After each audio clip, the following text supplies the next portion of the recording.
ફરી પાછો નવો વાયરસ ચંદીપુરા. પહેલી વખત આ વાયરસ મહારાષ્ટ્રના ચંદીપુરમાં ગામમાંથી આવ્યો હતો, એટલું નામ પડ્યું ચંદીપુરા. આ વાયરસ વાયરલ એન્સેફેલાઇટિસ કરે અને આને કરવા માટે એક અલગ ટાઈપના મોસ્કીટોથી કરડવું જરૂરી છે. આના સિમ્ટમ છે ફીવર આવવો, સાથે મગજમાં કન્ફ્યુઝન થવો અથવા ખેંચ આવવી, ઘણા કેસીસમાં ડાયરિયા, વોમિટિંગ થવા.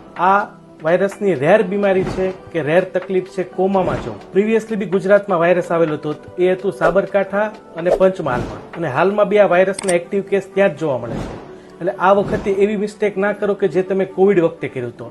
આ વાયરસની કોઈ દવા નથી અને કોઈ પેનિક થવાની જરૂર નથી. અને આ વાયરસ માત્ર 8 થી 12 વર્ષના બાળકોમાં જોવા મળે. તો જો તમારા બાળકોમાં બી ફીવર કે એવી તકલીફ છે અને તમને વાયરસનો ડર છે તો બે વસ્તુ જરૂર કરો. બાળકને 12 થી 24 કલાક સુધી કેવલ ફ્રૂટ જ્યુસ આપો, પલ્પ સાથે, ગાળવાનું નથી, મિક્સરમાં બનાવવાનું. અને જેટલું બને એટલું નેચરલ ફૂડ આપો અને બને એટલું તડકામાં રાખેલું પાણી પીવડાવો. આ જો કરશો તો વાયરસ 24 થી 48 કલાકમાં શરીરમાંથી બહાર જતું રહેશે. સો મેડિકલ સાયન્સ પાસે આની કોઈ દવા નથી, એટલે પેનિક નહીં થાવ, જસ્ટ ટેક કેર કરો અને સ્ટે હેલ્ધી.